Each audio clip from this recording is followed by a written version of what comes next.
Okay, we're going to go ahead and get started now that Rob was able to get on. We just had a little bit of technical difficulties, but it's only 6:03, so we'll go ahead and get started. Want to thank everybody for joining us today as we do some out of rotation basics and some tips and tricks in regards to volleyball. In regards to like housekeeping items, we ask if anybody has a question to please post it in the Q&A or in the chat box. We will be monitoring both of those and fielding questions as they come in. We have two great presenters today, Nikki Gunta and Rob Wright. They will be presenting and giving us a little bit more information on out of rotation basics. So if you want to, Jeremy, if you want to go ahead and introduce yourself as well, we thank everybody for being here. Yes, good evening, everyone.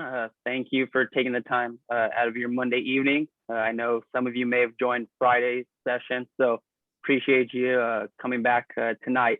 As Taylor said, we have Rob Wright and Nikki Junta here with us tonight. So without further ado, Rob, I'll turn it over to you.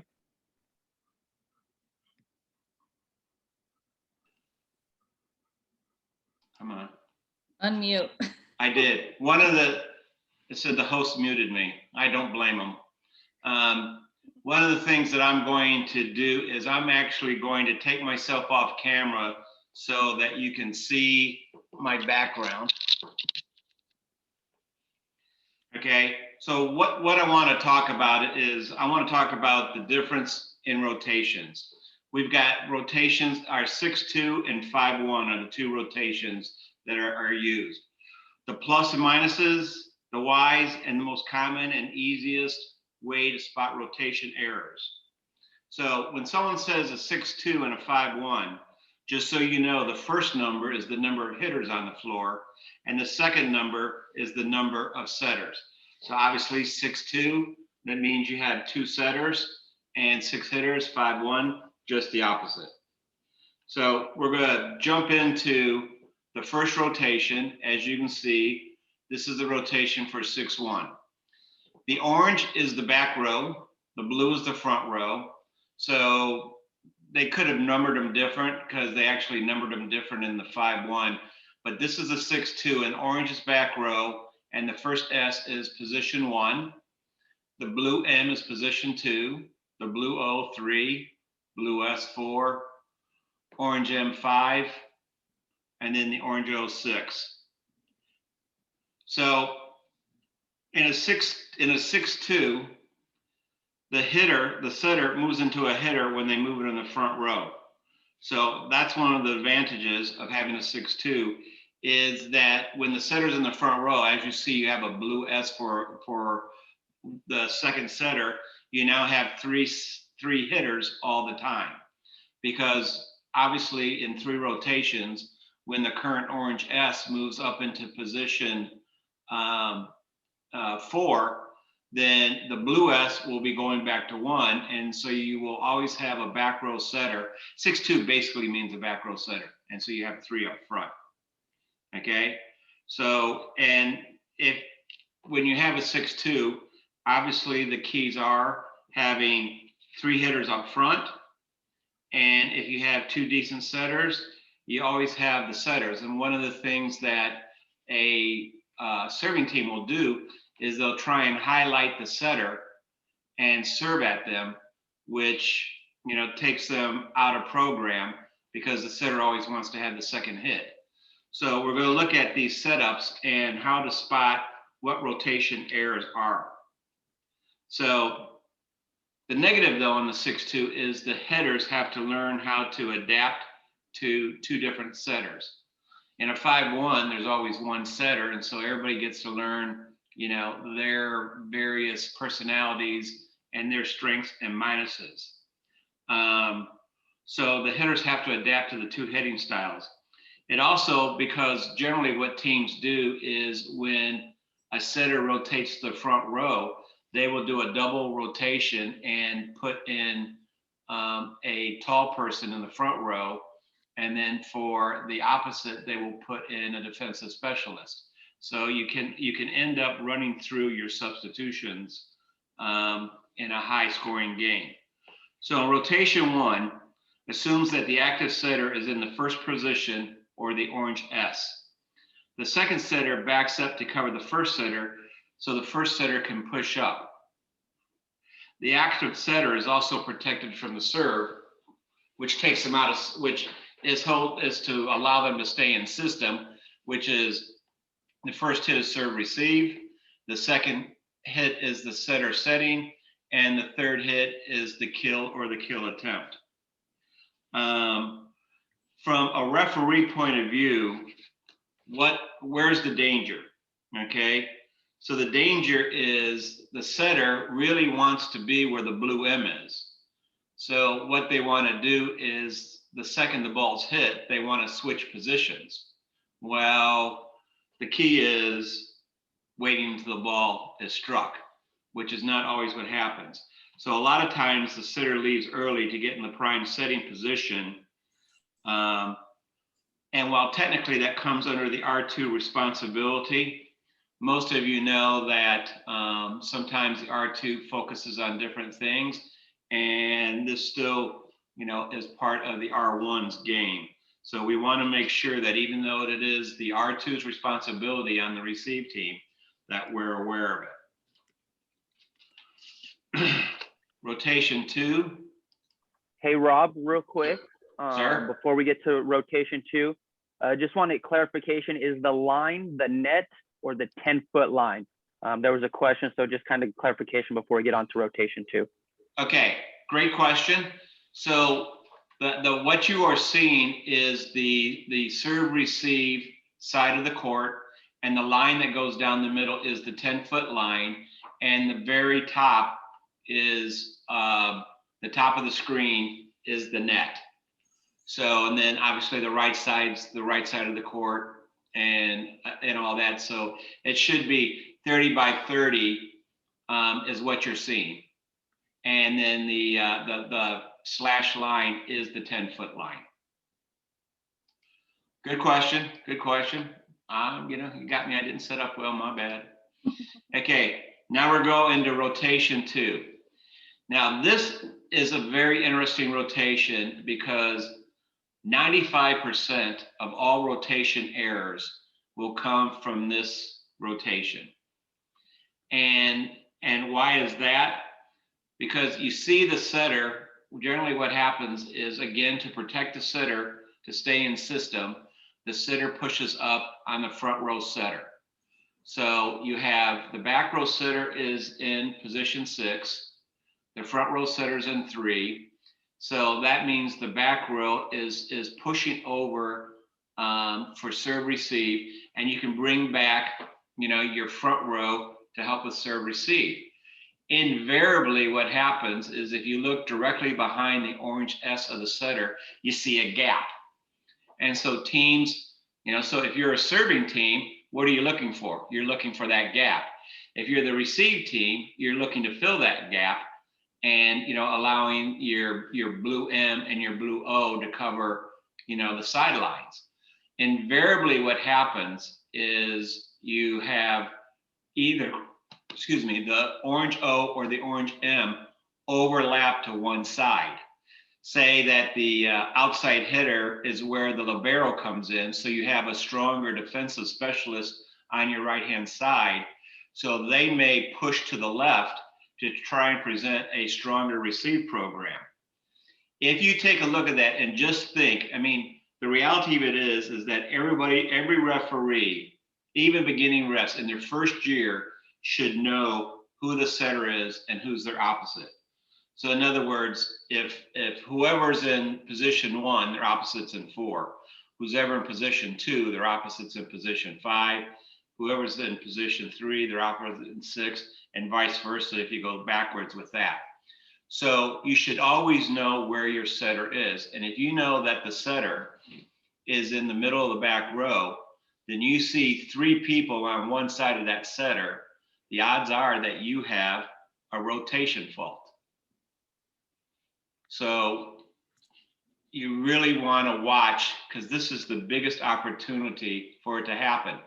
And the nice thing about having high school volleyball is it's generally on a basketball court which means that you have the half circles from the free throw line and the center circle. So you actually have the ability to pick a spot in both places to set up from.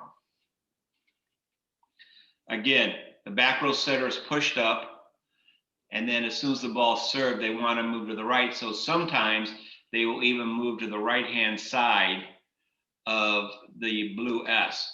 And you know what they're trying to do is to get in position to run over to the other side. Now we'll go to rotation 3 in a 6-2. Okay, so you see where the setter is, it's the orange S. The orange S setter is the back row setter who we want to have serving. The blue S may actually already be a substitution because they may have, because they're going to have three, they'll want to have 3 hitters in the front row. And unless you have a second setter that's good at dinking the ball over, they're probably going to have substituted a taller person for the blue S. But that is the position where the orange S, or position 5, wants to get to. So a lot of times you will see them doing what they can to get across that spot. Now, the reality of it is, all they have to worry about is there's no reason for them to get in front of the blue O, because there's no advantage to them to get there. But they do want to try and go from left to right on the orange M. So you do have to be aware of that. But the other thing is a lot of times they'll bring the orange S back, bring the blue O to try and protect the setter so that the server will hit it to either the blue O, the orange M, or the orange O. And then that way, as soon as the ball is served, the orange S can sprint to position number 2, which is where the blue S is. One of the other things about this, that why they try and, cheat is a hard word for a referee to use, but, we all know that when a player is trying to cheat, just means they're trying to creep and get into a better position, is because we've just forced the outside hitter to come back to serve receive. That means if they hit the first ball and serve receive, it's going to make it difficult for them to get all the way back out and get in the serve position. So they are going to look for opportunities to try and get the orange S as close as they can to the blue S without going out of rotation. From this point, what we end up with, we end up going to rotation 4. Well, if you take a look at it, rotation 4 is basically rotation 1, only reverse. This is also when most of the substitutions will occur. But the blue S was the one in the first 3 rotations who was the orange S. Again, you have the same warning signs for looking for out of rotation, is the orange S trying to creep in front of the blue M. I will tell you that as a referee, if I see them trying to take advantage of that situation, I will usually try and say, so let's just sign an arbitrary number to the orange S of 6. Hey, number 6, watch yourself, you're leaving a little early. But if they get egregious or just get lazy and just start putting a foot in front of the blue M, call it. But, if it's close and they're just trying to, nudge up a little bit, they're teenagers, but you don't want to give them the opportunity to cheat, which is a disadvantage to the other team. But that's why you try and do some preventative officiating and call that before it gets to that point.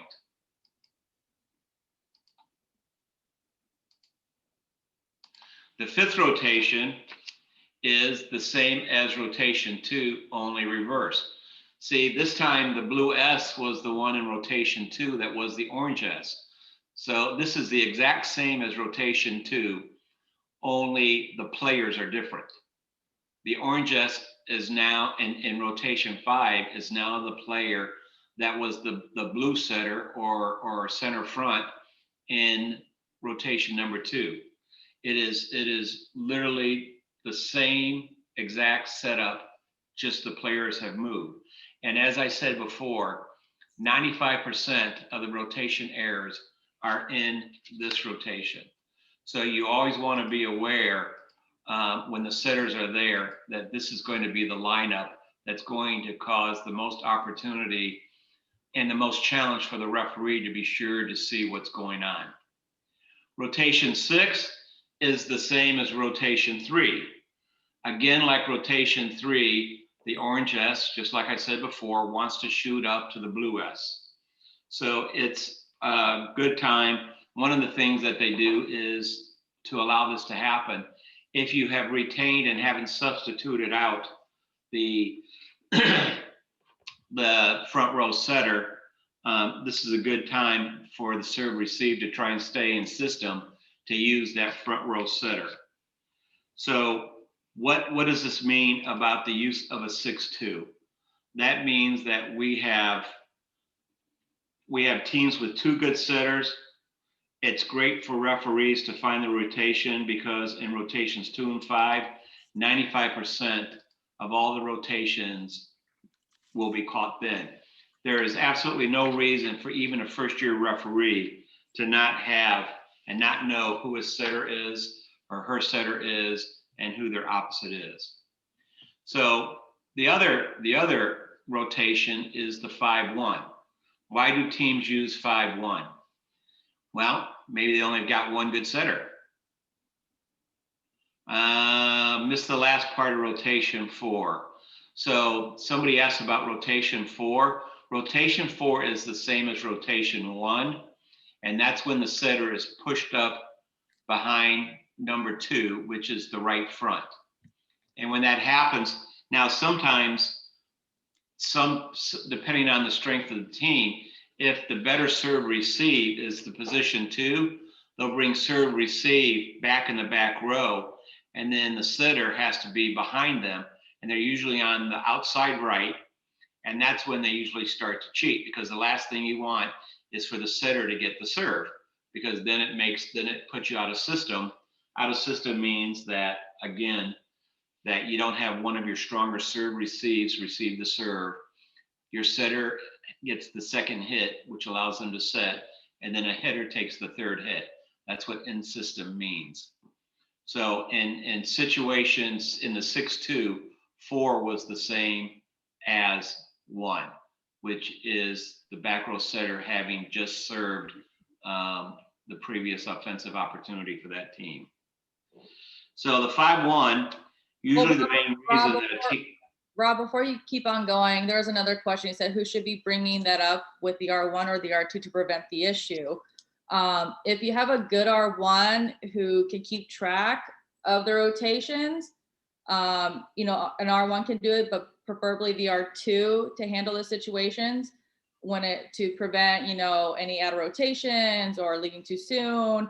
If you want to comment it to the player or the coach, just saying, hey, your player is just leaving just a hair too early, make sure that they hold still until the serve is contacted, give them that warning beforehand. And then if they keep doing it because, like Rob said, they get lazy or they think they're being clever, then, blow your whistle for out of rotation. Go ahead. Yeah, if I try to stop it before they get out of rotation, just to let them know that we're looking at them. If they can't, don't let them cheat, which is in essence, if they start getting a foot in front of the player in position 2, pop them, get them. So what I have up on my screen is rotation 1 for the 5-1. The 5-1 is really good for a team that has a strong setter, or sometimes they have a tall setter, because when you only have 1 setter, the setter is going to get 3 rotations in the front row. And sometimes if they get the serve receive up high, because they can legally hit from the front row, they can go up and dink it over or do something soft and have a legal front row attack. Whereas in the 6-2, except for out of system, the setter's back row. So you want to be aware of that. You have a greater consistency because with only 1 setter, all the hitters get to know the setter and the setter gets to know them.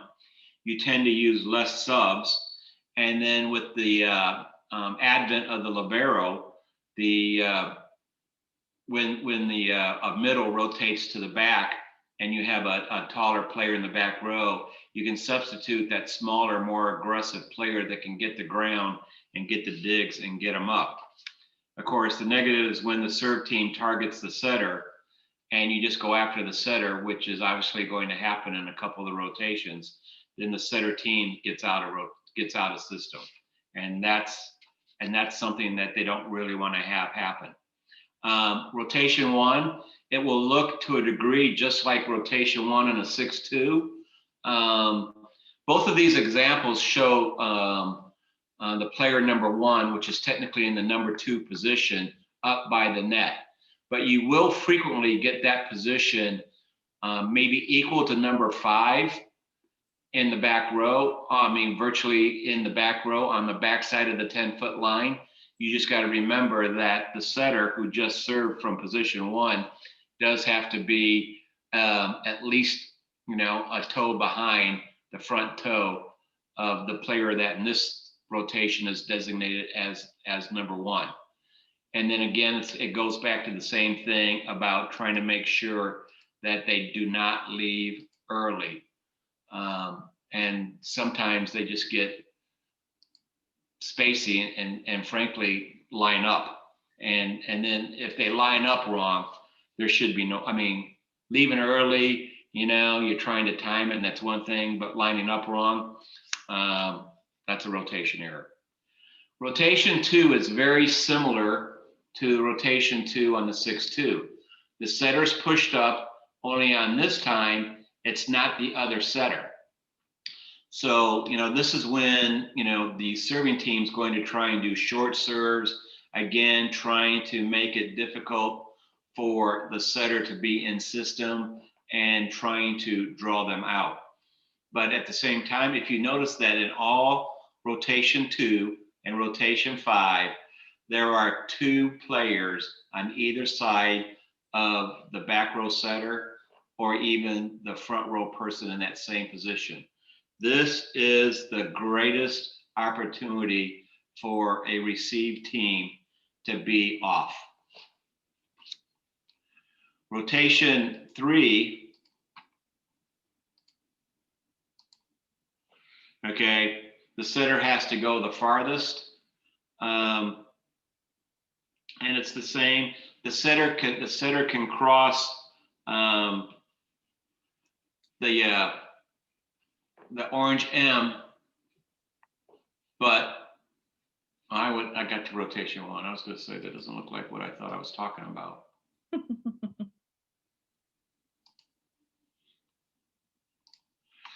So here's rotation 4 and the 5-1.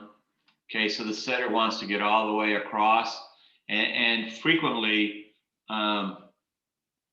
they will line up pretty close to each other. They will line up, so where you see S, 5, and 4, a lot of times they will line up right at the net, and the S will be right behind the 5 on the left side, and the 4 will be behind the 5 on the right side, and then they will cross over. And that is a big opportunity for them to try and, cross up. They will check. They just tend to leave early and tend to cheat on that particular thing. Rotation 5 and a 5-1. The setter's up top. The setter really likes this rotation. And the reason why is because they don't have to worry, as a rule, you rarely see overlaps. And it's very easy for them to get over to the right front. And then in rotation 6,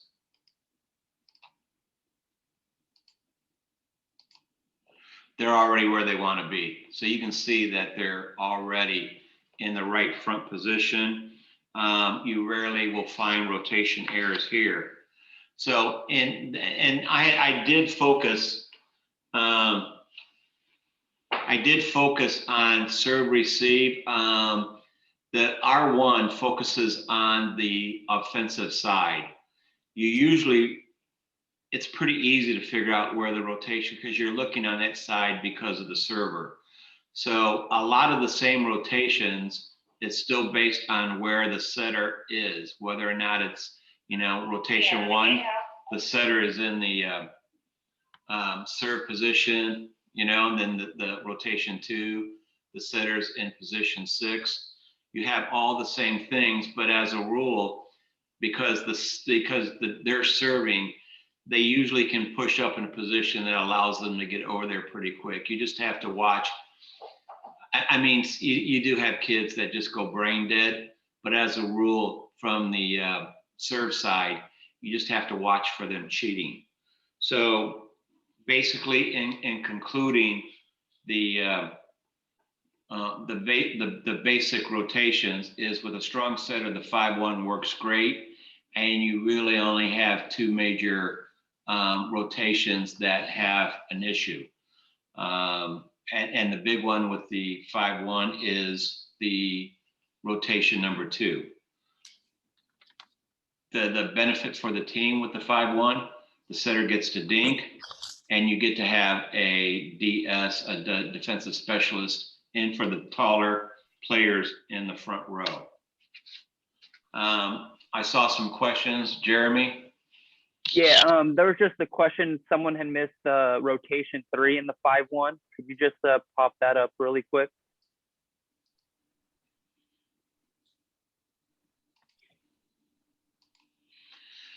And I'll get out of the way again so people can actually see it instead of my mug. Okay. So in rotation 3, what you have is the setter is in position 5, which is back left. So they can't cross 1. They can cross 4. They can't get in front of 5. They can get in front of 4 all day. What is the rule? The player in front of them is player number 5, so they can't be closer to the net than player 5. And the first player to the right of them is player 1, so they can't be to the right of player 1. They can be all over player 4 though, because that's not a player that's actually part of the rotation algorithm. So they'll start there. And the other thing is they can start moving. They can move before the ball's hit. They just can't get in front of 5 or cross 1 before the ball's contacted. So a lot of times, and I've known some refs that have started to improve their game, and they see this rotation, and when the setter starts moving and crosses 4, it messes them up. But in this rotation, they can cross 4 as long as they don't cross 5. Awesome. Any Thank other you. rotation they want to see back? That's it for right now. But if anyone does have any questions or needs clarifications or wants to see something again, please feel free. I believe Nikki was going to present on a few items. So if we want to move on to Nikki while other questions come in, we can do that if that's kind of the next step for the presentation. It is, sir. Okay, hi guys, I'm Nikki. All right, so just a couple things that I wanted just to review, just with when it comes in regards to just court awareness, you know what we're gonna do before the beginning of the set and during the set and between sets, and some things to help assist with your R1. So whenever you get to the court, you're supposed to be arriving 30 minutes early, obviously, but have a pre-match discussion with your R1. Make sure that you guys set the expectations, make sure you understand what they're looking for, and if there are things that you can help them out with during the match, your R1s, tell your R2s, give me some discrete signal, and we could go from there. Help them, especially with rotations, because you are the down rep, you are watching the receive side while they're watching the server serve. And there's gonna be times where, like Rob said, that the setters will be cheating earlier. Some players will be moving around, out of rotation before the ball's even contacted. So we're not saying be like super, super critical, but I mean, like pop them if they're being just agreed, just like Rob has said before. Of course, like we want to make sure we're doing preventative refereeing. So like we stated before, just, you know, tell a coach, hey, you know, they're leaving too early, or tell a player, hey, you're creeping up too much, you know, and just give them that little grace. And if they keep doing it again, just pop them with, you know, an hour rotation.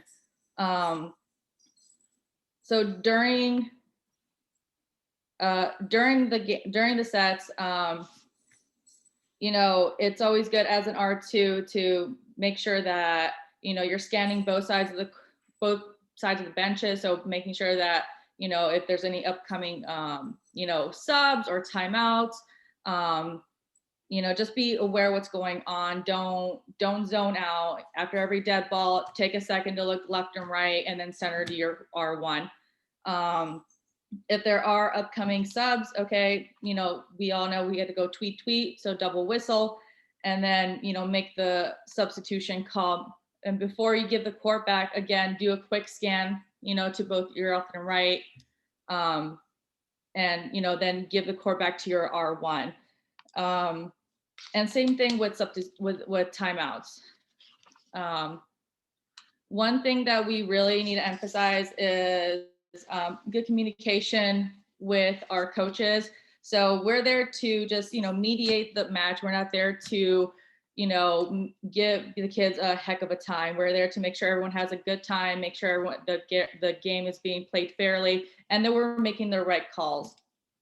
There are going to be instances where they have some great teams playing some really good matches and great rallies, and we're going to make tighter calls on those. And then we're going to have some matches where they're not so great, where the skill set is a little bit lower, and we have to adjust as referees. It could be hard because if you haven't been a player before or a coach, a lot of us see things black and white. This is what the rule says.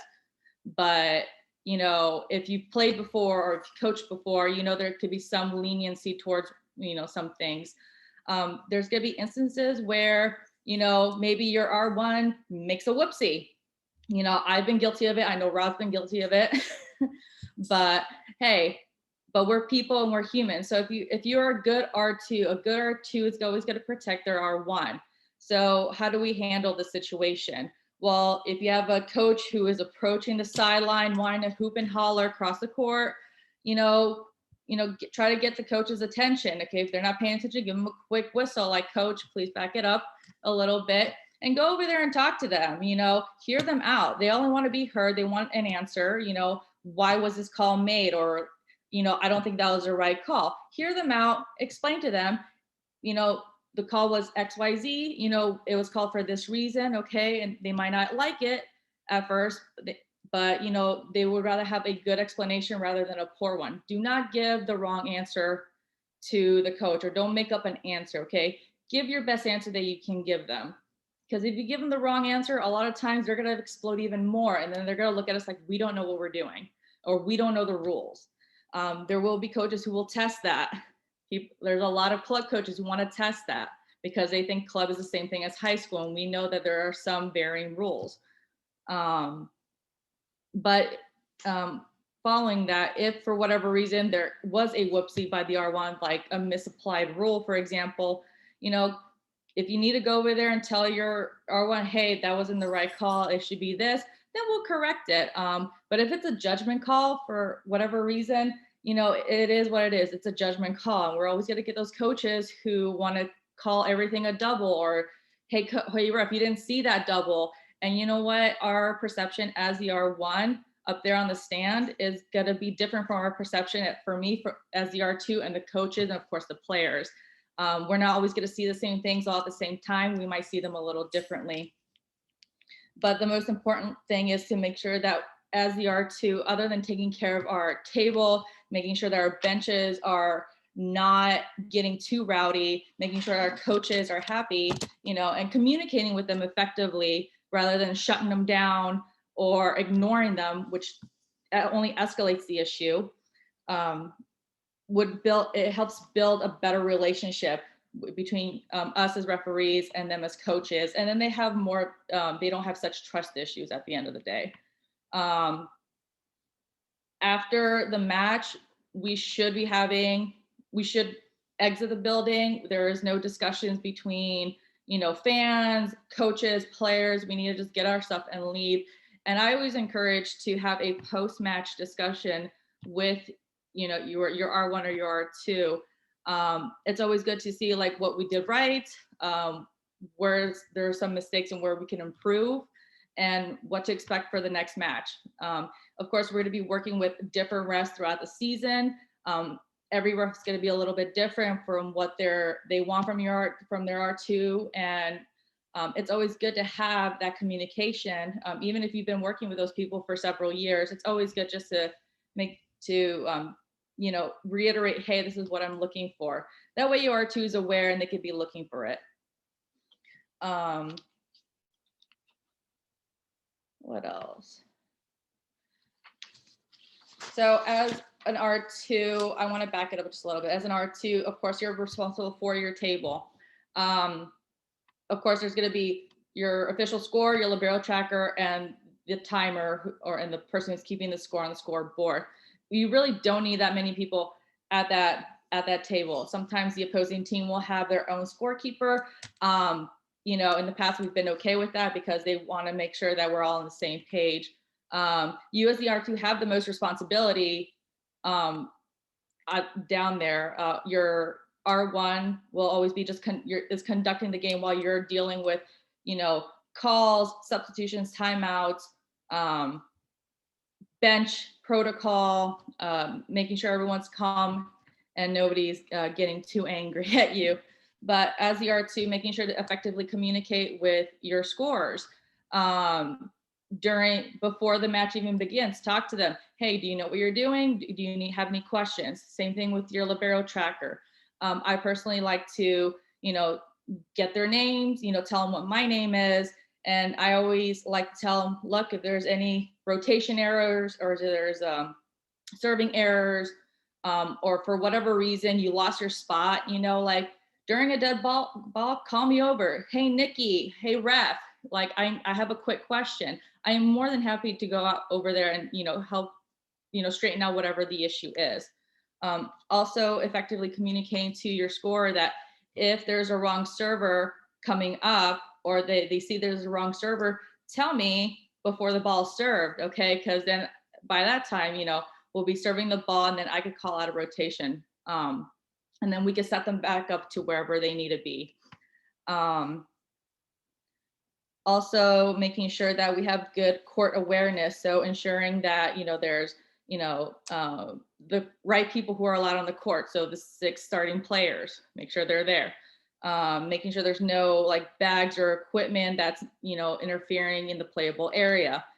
Ensuring that any cheerleaders, if they have any, or media, make sure that they're exiting the court, or make sure they're not on your court. They shouldn't be walking across your court, during or in between sets or matches. And then just being prepared to, answer any questions that the coach may have, and, and making sure that, we're, like I said before, communicating effectively. Let me see here.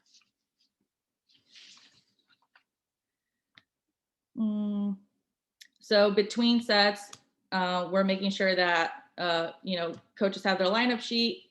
It's great.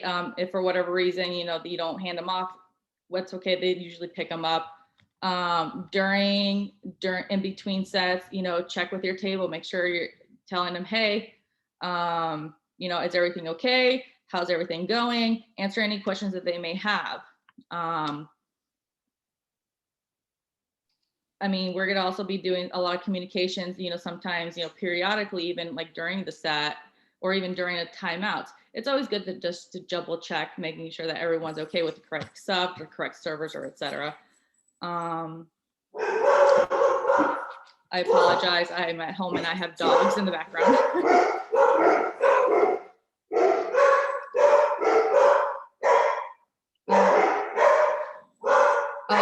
Other than that, sorry, hold on. So while Nikki's talking, one of the things that's very important for the R2 to do is, and one of the reasons why I emphasize that even the beginning referee should at least know where the setter and the setter's opposite is. It's called forensic scorekeeping. So when you have an opportunity, I mean, a lot of times it's really great. You walk in and see an adult scorekeeper, you're like going, yay. And then you walk in and if the JV walks over, you see the JV players walking over with their bags. And next thing you know, you see a JV scorekeeper, the barrel tracker, and all that. You're going, yay.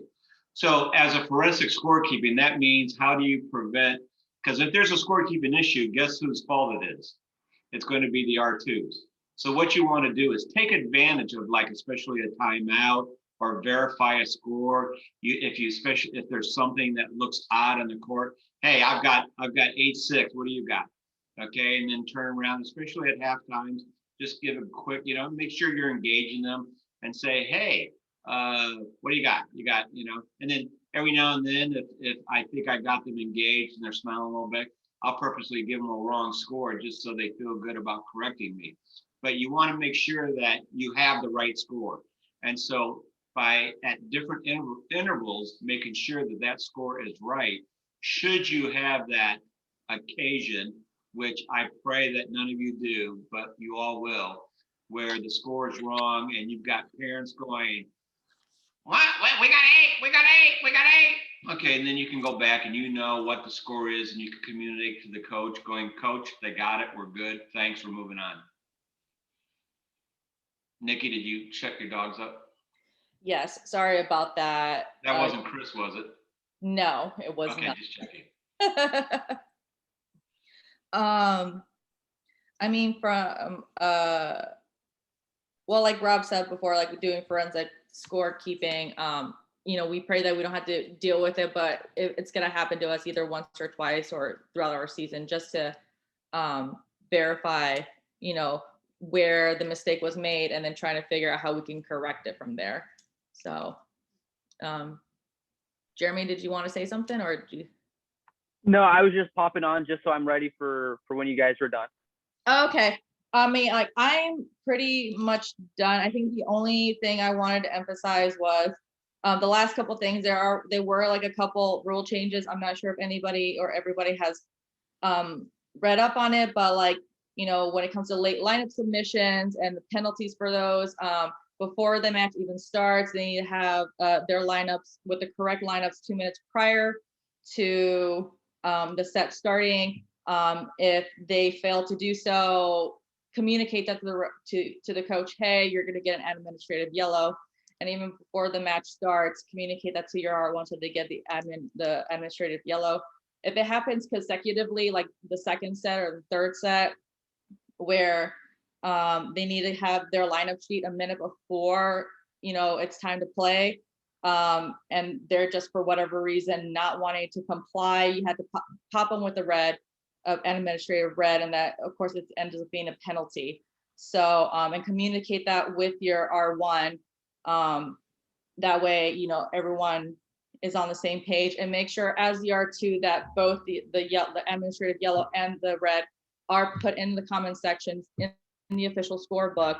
That way there is no discrepancies, and make sure to have them put, it's going to be administrative yellow for delay, team A or B, point, or 0-0, whatever it was given, and then go from there. That way it's on record. Hey, Nick. And yes. Nick, can I go back on one thing you said? You when Sure. you were talking about that there's a wrong server, Yeah. when you ask the scorekeeper to let you know, you want the scorekeeper to let you know, the R2, Right. not say, hey, they got the wrong server, so that they can make the change and thereby taking a point away. And then that way you actually make the call. Once the contact's made, that is when the wrong server is recognized as the wrong server. Correct. Okay. Correct. I mean, JV game, you may want to tell the coach, especially early. In a varsity game, second they touch it, pop it. Yeah.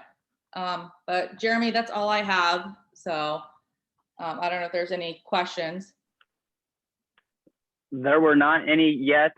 I just want to touch on one thing about the rule change that you just spoke of on the yellow and the red.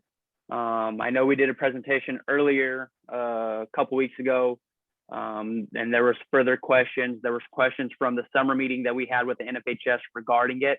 So I expect some more clarification on exactly the steps and protocols for whether you give them a yellow with red, or a yellow and then straight red for the second time. So there were some questions that came up in our summer meeting that we had with the NFHS. So once I get those clarifications, I will be sending them out.